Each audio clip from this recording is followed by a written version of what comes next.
So is it impressive that ancient structures like the pyramids and the Sphinx and various other things that have been built in the past, is it impressive that these things are aligned with such precision to certain things like stars, like in the case of the pyramids, or the sun, like in the case of Stonehenge? What kind of technology would even be needed to do this? Like, is it something impressive that you would need to have an advanced society with a huge amount of technical ability to be able to do this, to align these things to the stars or to the sun? And as far as I can tell, it's this alignment of structures to things like the sun or the stars is a very primitive technology, and something that doesn't need very much observation and very much work to be able to create these alignments. Okay, so the first question is, so how would we actually align something? So say we want to the sunrise on the summer solstice or something. We want to align our structure with that. So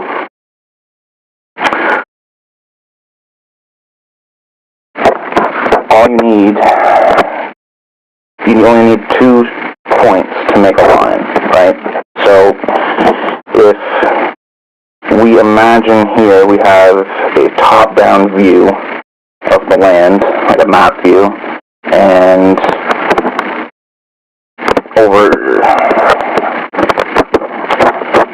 over here is our horizon, and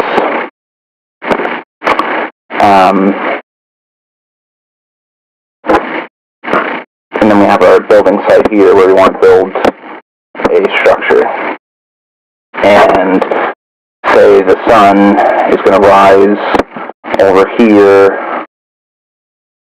on the day of the summer solstice or whatever. So how do we make sure that our structure is aligned with the sun? So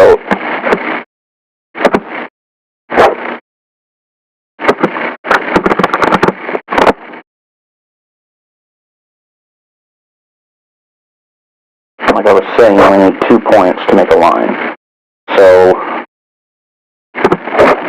all you need to do is you figure out where you want one edge of your building to be, and say we want it somewhere around here, and you figure out where you want the middle of your building to be. That's going to be aligned with whatever thing you're aligned to, with the sun. So say I want the edge of my building here, and so we place a pole right there in the ground. Then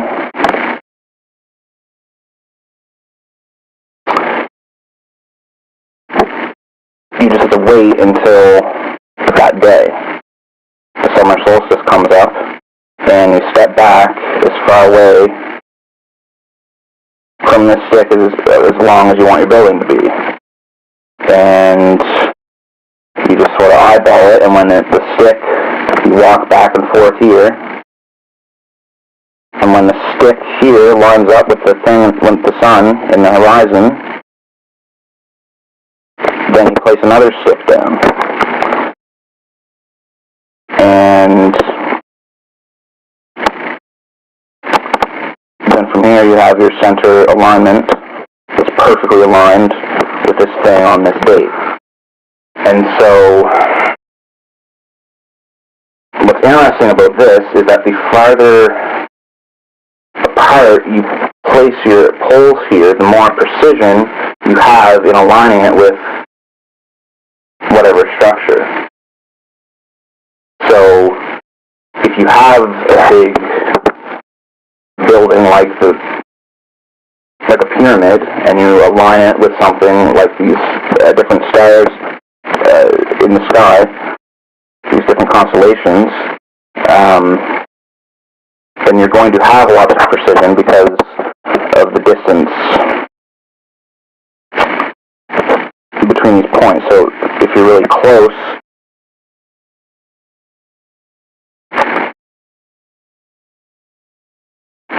and like if you place your pole here and then you place your second, you're trying to align and you're just like this close to it here, there's a lot, you have a lot more left and right distance that you can be when you eyeball with the pole to be aligned with whatever it is. But the further back you go, the less parallax, the less left and right movement you have to make this pole align up with whatever object. So just by this distance gives you precision, and you don't need any sophisticated technology at all whatsoever. So, but do you need a sophisticated technology or sophisticated history to be able to know where the sun is going to be, say, on the summer solstice, or where these constellations are going to be? This is one thing I hear a lot about is the precession of the Earth as it rotates around its axis, and how this is encoded in these alignments of these structures. And because they were able to observe this, they were advanced. Now, I don't think this is true at all, because so if we go to the example of aligning something with the sun, well, how long would it take to observe, like, where that's going to be in the sky? It's going to take you 1 year of observation, one year total of existing on Earth, and you know where the sun is going to rise and set every day. And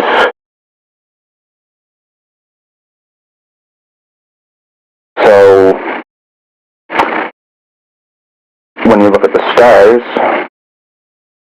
I think that's the thing. If you just imagine you're looking at the stars, and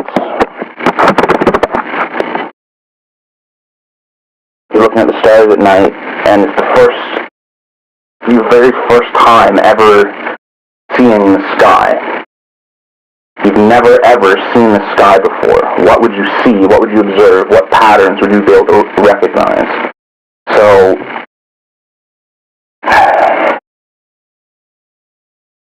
the first thing would be the moon, right? You see the moon, and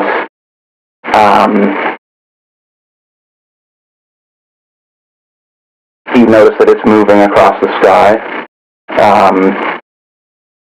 The other thing you notice that the stars as well are moving, but they're moving a little bit slower, and then some are kind of staying in the same spot, sort of.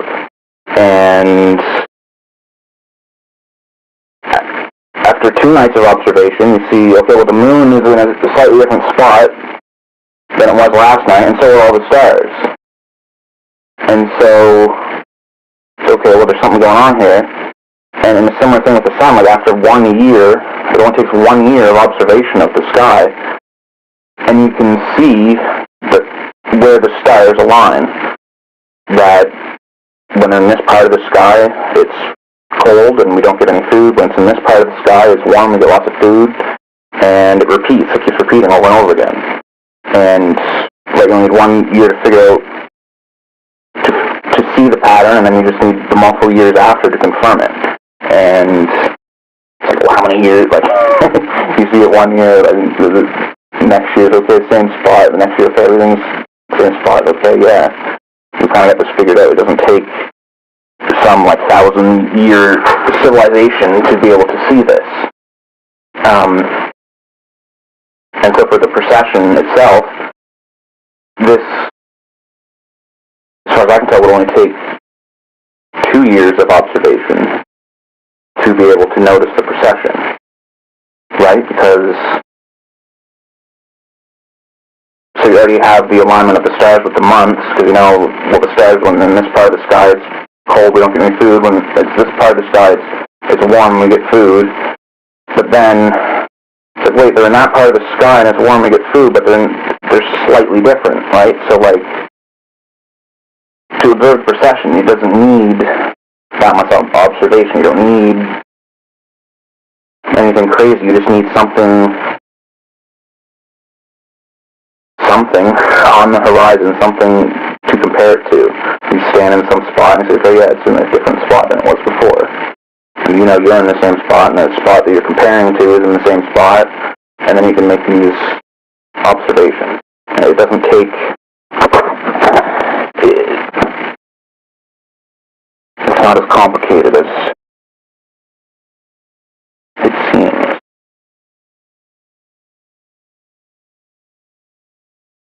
And so, to me, if you find an ancient structure that's not aligned with something, that would be worth being impressed over. Well, what are they aligning it to? But, like, when you see an ancient structure, you should assume that it's going to be aligned to something that's just like what people are going to do, because you need to observe the sky in order to survive. So, it's interesting. I don't think it's impressive, and I don't think it proves that there was any sort of crazy civilization with some knowledge that we don't have.